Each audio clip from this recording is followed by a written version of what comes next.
안녕하세요. 나합격 시리즈 전산응용 기계제도 기능사 강의를 하는 서쌤입니다. 이번 시간에는 챕터 3 밀링 가공입니다.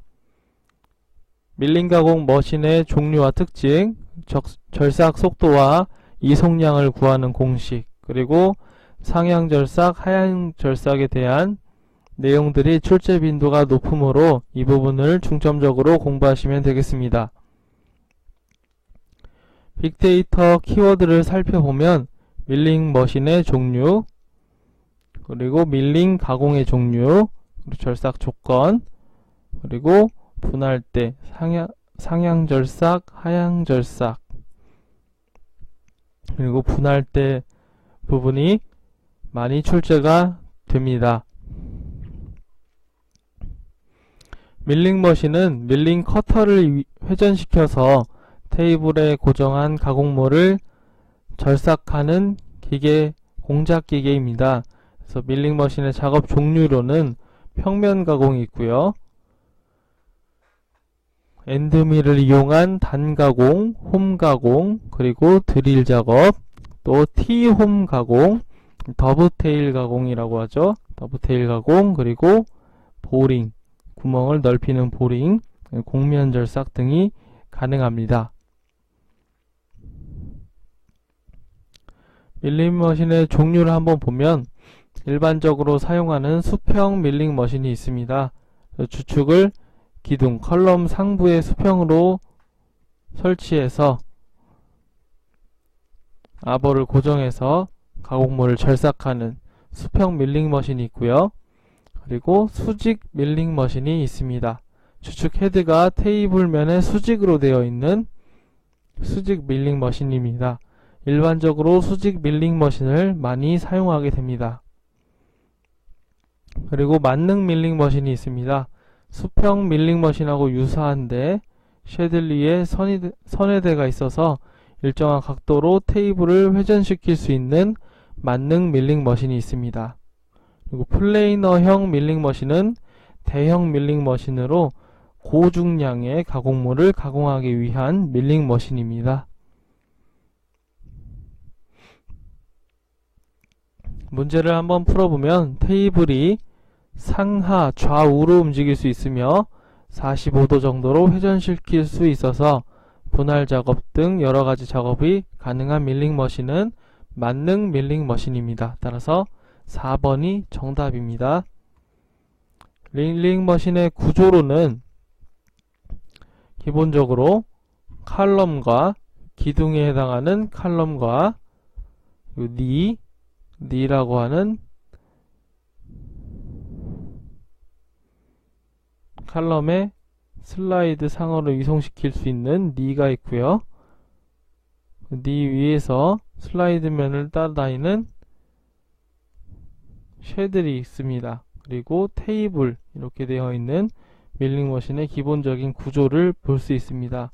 그래서 주축이 위에 있고 여기에 공구가 이렇게 회전하게 됩니다. 그리고 밑에서 공작물을 테이블 위에서 가공할 수 있는 평면 절삭과 엔드밀을 이용한 구멍 또는 형상 가공이 가능한 공작 기계입니다. 그래서 칼럼은 밀링 머신의 몸체이고 진동이 적고 충분한 강도를 갖게 만듭니다. 그리고 니는 칼럼의 슬라이드면을 따라서 상하로 이송하는 장치입니다. 다음 쉐들은 니 위에서 슬라이드면을 따라 전후로 이동하는 장치입니다. 테이블은 쉐들 위에서 슬라이드면을 따라서 좌우로 이동하는 장치입니다. 따라서 테이블을 기준으로 좌우로 이동할 수도 있고 앞뒤로도 전후로도 이동할 수 있고 위아래로도 이동할 수 있는 XYZ가 모두 이동이 가능한 장치라고 볼 수 있습니다.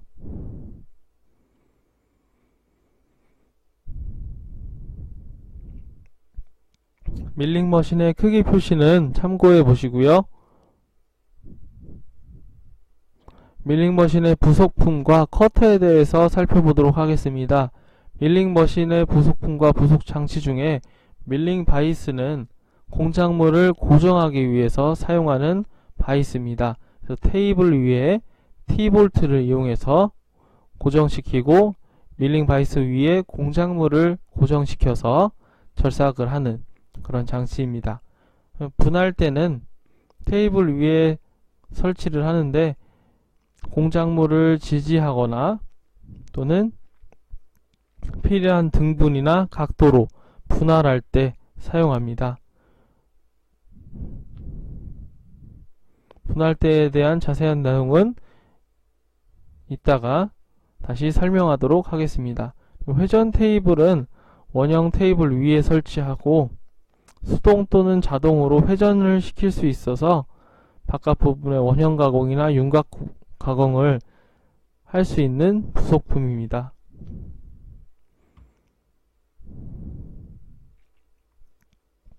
밀링 커터의 종류로는 엔드밀을 가장 많이 사용합니다. 그래서 원주면의 원통형의 단면에 날이 있는 형태로 일반적으로 좁은 평면이나 윤곽 가공, 또 구멍 가공 등에 사용합니다. 엔드밀의 형상은 여러가지 날의 형태가 있고요. 정면 밀링 커터, 페이스 커터라고 하죠. 외경과 정면에 절삭날이 있는 커터고 주로 수직 밀링에서 많이 사용하는 평면 가공에 적용되는 커터입니다.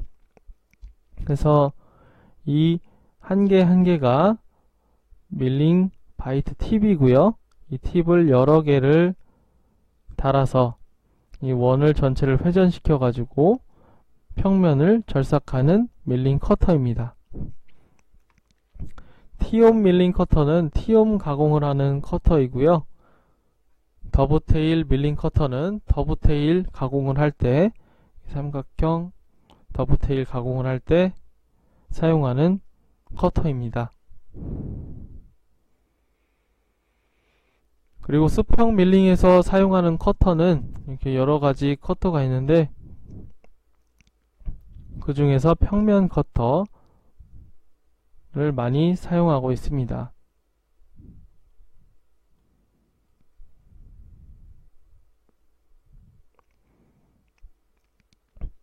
밀링 머신의 절삭 조건은 상당히 중요합니다. 여기에서 나오는 절삭 속도에 대해서 꼭 알아두시기 바랍니다. 절삭 속도는 선반 가공에서 공식을 한번 배웠었죠. V는 1000분의 파이 dn 해서 공작물과 공구의 상대적인 속도를 이야기하고 이 부분을 꼭 외워두시기 바랍니다.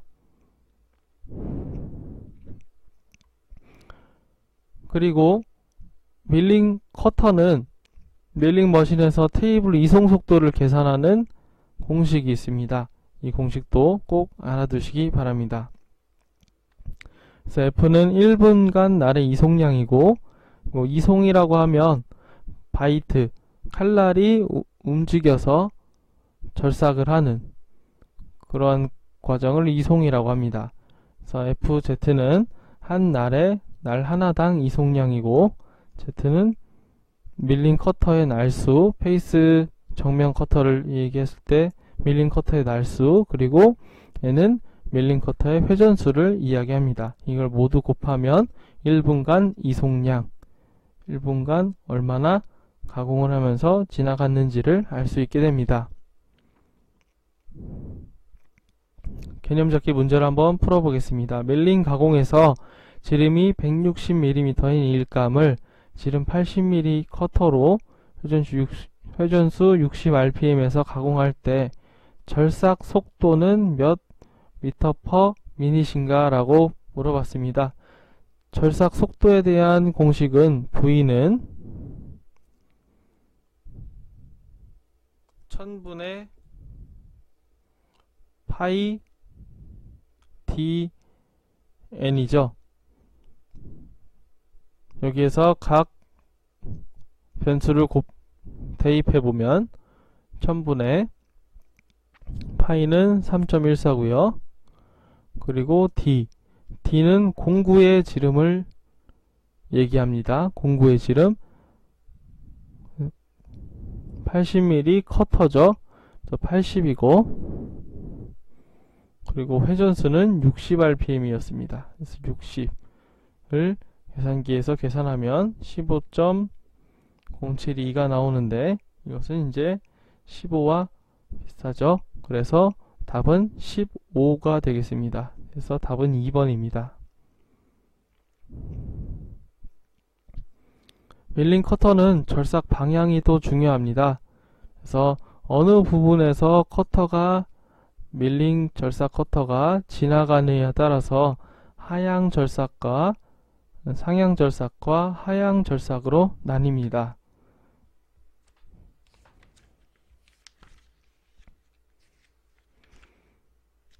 그림을 보면서 한번 살펴보겠습니다. 상향 절삭은 절삭 공구의 회전 방향과 가공물의 이송 방향이, 가공물이 가공되는 방향이 서로 반대인 절삭 방법을 이야기하고, 가공물을 들어올리는 힘, 가공물을 공구가 이렇게 들어올리는 힘이 작용하게 됩니다. 하향 절삭은 절삭 공구의 회전 방향과 가공물의 이송 방향이 같은 방향이고, 가공물을 내려 누르는 힘이 작용합니다. 이 둘의 차이점은 이 표에 나와 있는 대로고요. 이 표를 잘 살펴보시기 바랍니다. 상향 절삭은 백래시에 지장이 없는데, 하향 절삭은 백래시를 제거하고 가공을 해야 합니다. 또 상향 절삭은 기계의 강성이 낮아도 무방하지만, 하향 절삭은 충격에 있어서 높은 강성이 필요합니다.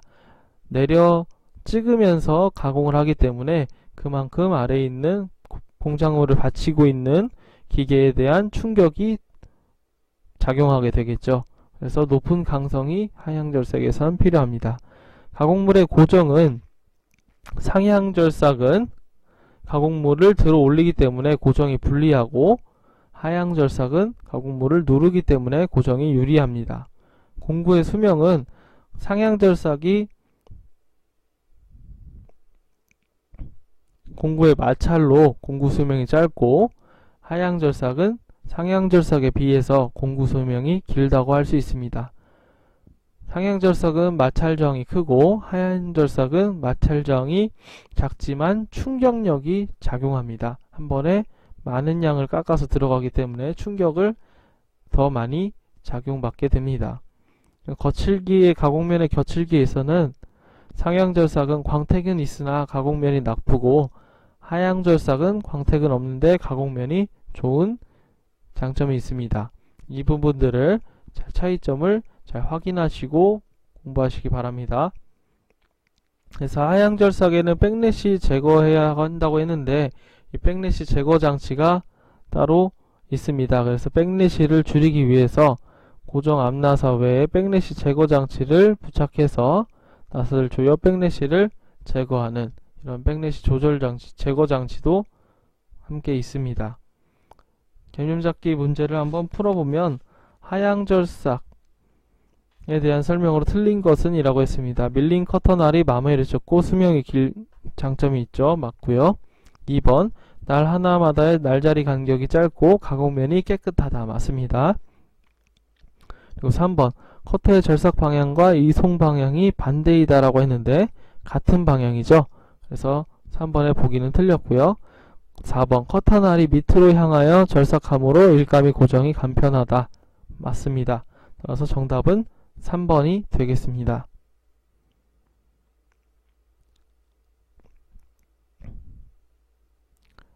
밀링 머신의 테이블 위에 밀링 바이스가 아니고 분할대를 설치해서, 이런 분할대를 설치해서 원주면을 필요한 수로 등분해서 원하는 각도로 공작물을 돌려서 등분해서 가공할 수 있는 부속장치가 바로 분할대입니다.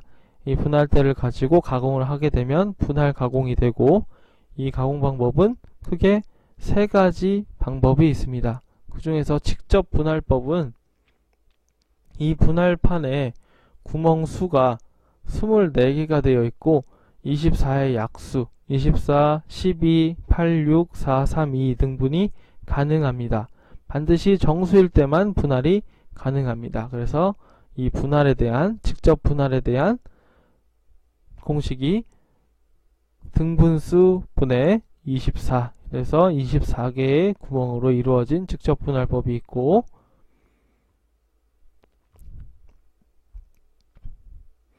단식 분할법은 40회전으로 크랭크를 40회전 시켜서 하는 단식 분할법이 있습니다. 그래서 공식은 가공물의 등분수 분의 40을 하면 단식 분할법이 됩니다.